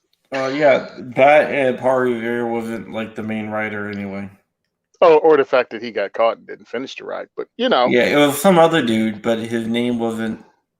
His name didn't sound good enough in the poem. yeah, had to rhyme. Which is the absolute truth. Like, his name doesn't sound good, so I'm gonna use Paul Revere, and the dude's Yeah, probably like, "What the hell?" yeah. Cody Bustlefuck didn't really sound like a name that he can rhyme something. Right? Yeah, it's true though, man. It's like people get all this shit twisted. It's easy enough, dude, because you're lazy. And again, it happened then. It's like the anti-gunner thing about, well, we'll have shootouts like in the Wild West. I'm I like, well, remember that when when concealed carry started yeah. exploding across the country. It's like they didn't really have that many shootouts in the Wild West, and No, the Wild West was pretty tame, actually. yeah, I mean, unless you were frontier crazy towns, but that's every frontier crazy town on the edge of anywhere on Earth. Yeah, like even most frontier towns weren't violent. Well, people have to live in them. People have to live. People have to go to work every day and do stuff, and they're not going to put up with a bunch of nonsense all the time. Yeah, there wasn't shootouts at high noon. I'm like, that's some dime store novel stuff that got turned into silent movie stuff that got turned into regular movie stuff that somehow fused with our history to become real. Like the gangster Tommy gun shootouts through the streets, hanging out of windows, machine gunning people. Ah, it's not how it happened. But man, Yeah, have they been pushing that narrative a long time that that's what happens if you legalize machine guns. Criminals yeah. will get them. But I will tell you one thing. I've read there's a couple badasses that are actually as badass in real life as they were in movies and stuff. One Mm-hmm. was Doc Holliday, Mm-hmm. who was an absolute badass. He was incredibly feared. Like no one wanted to screw with this dentist because he was That a married a dentist. that married a prostitute, by the way. Yeah, he was just freaking batshit crazy. Well, there's always those. Yeah, There's always going to be people that's slightly crazy. Who's the other one? Teddy Roosevelt, Okay. because most presidents have pets as dogs. I mean, dogs as pets. Teddy Roosevelt had an alligator, a lion, and a bear. Ah, okay. I was like, I knew he had a bear. I didn't know about the alligator and the lion. And the thing was, they weren't in cages. They just like roamed around. So you could be walking around my house, and all of a sudden a fucking alligator and a lion comes around the corner. That's just funny to me. Yeah, there was a story of a guy. I think his name was Miyamoto. I can't remember what his name was. Who, Musashi? No, no, not the sword Oh, guy. That's I can't. Uh, but Roosevelt was a like a freaking like Olympic class wrestler, and hmm. this judo guy came with jujitsu at the time, and beat the hell out of Roosevelt, Teddy. So Wow. since that happened, Teddy was like, "Here's your visa. You're staying in the United States to train me." Nice. And Teddy Roosevelt became the first black belt president, That's pretty cool. which is cool. Another thing Teddy Roosevelt used to do, and then I'll let you go. Kind of, it's getting late. We always freaking go over like by an hour. Another thing Teddy Roosevelt used to do is when there was a stalemate and a negotiation, he would invite him over to the White House. And they were negotiating with the French about something. Doesn't really matter what. And the French ambassador was like, "No, we will stand our ground." And Teddy Roosevelt like, "Come over. We'll play a game, and then we'll negotiate over a sport that we'll play." And the French guy's like, "Oh, I will do a sport with you, whatever." He shows up. Teddy hands the dude some boxing gloves. Says, "We're boxing, and we're going to negotiate as we box." So he just beat the hell out of the guy, and the guy ended up walking away, and Teddy Roosevelt got everything he wanted. So the guy was like, Yeah. okay, yes. Just stop Yeah, the beating guy me. that the guy that developed gunship diplomacy.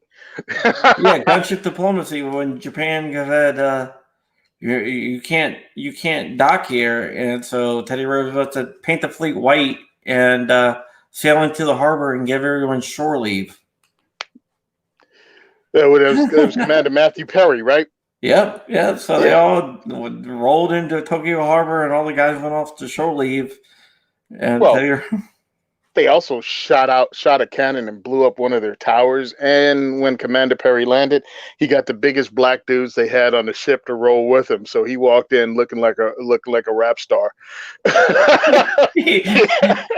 good night, Matt. Yeah, he had a entourage, Yeah, but he he rolled in he with an entourage of huge brothers in Japan in the turn of the century.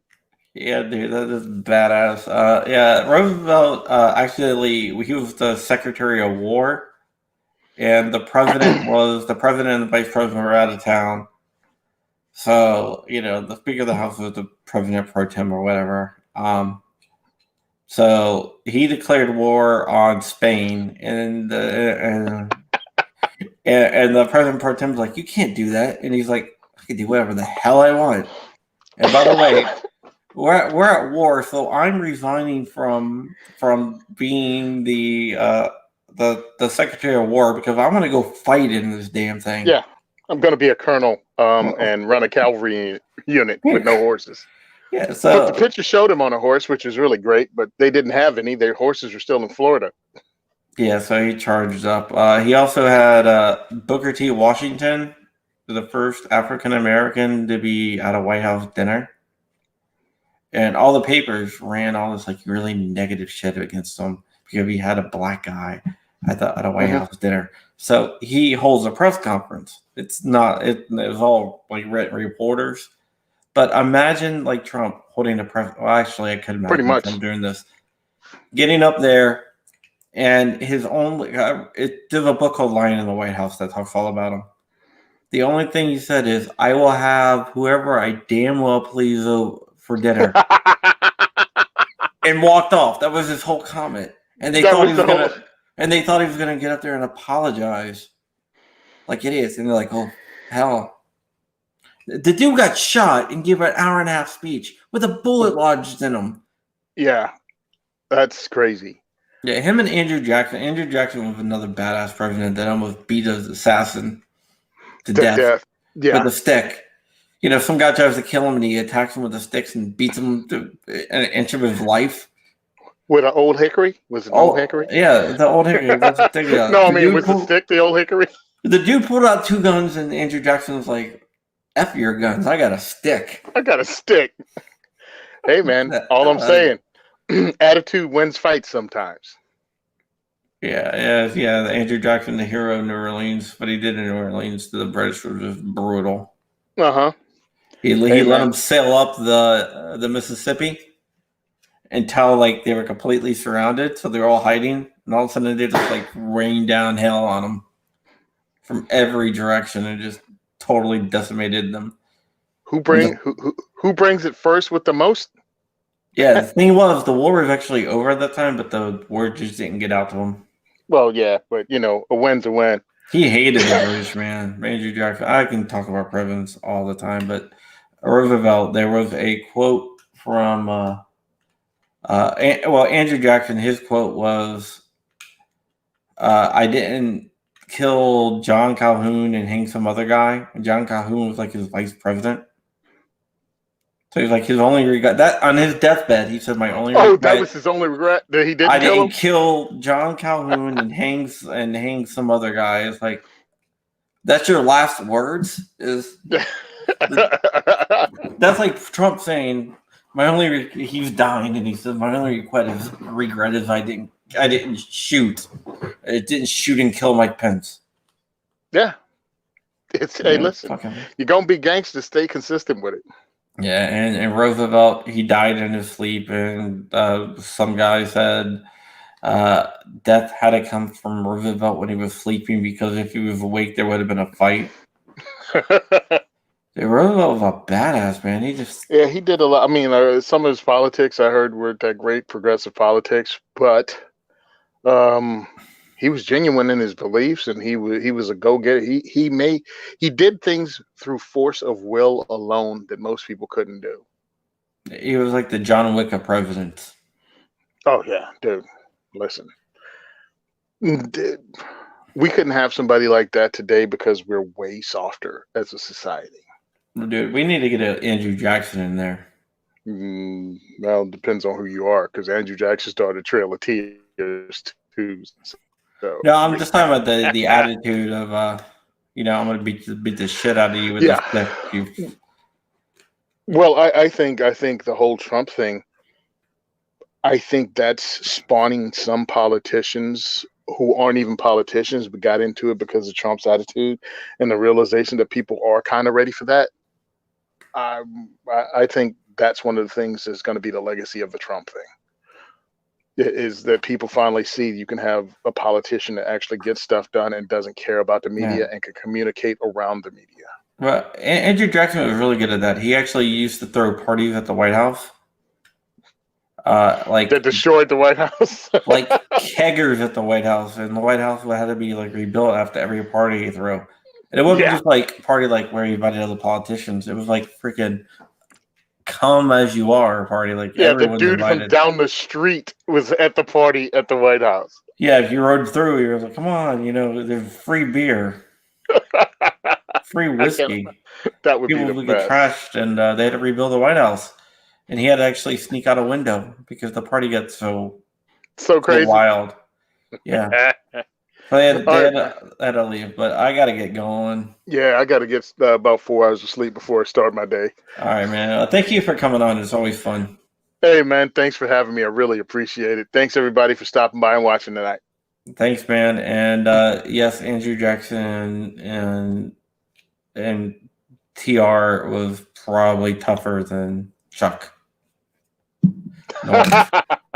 Nice. All right, guys. Don't forget to like and share. Tony, I'll let you go. Thank you so much. You can always follow me on Patreon. Patreon.John Crump. You can do hit that thumbs up, subscribe. Get 25% off Gun Owners of America at gunowners.org/ black slash actually dash swan dash media and join the conversation at John Crump to get 10% off your order at Black Swan Tactical with code Liberty. Instagram, Facebook, the real John Crump. And you can always PayPal me, paypalme.johncc. All the proceeds go to really cool shit like the mass program. We also gave a gun away to a single mom. All the money goes like stuff like that. Second Amendment stuff. It's not cheap to do this, so yeah. So I want to thank John Voorhees out there, Matt this Cowboy, Carl, John, I said John Voorhees, everyone else that commented, Kathleen, whoever else.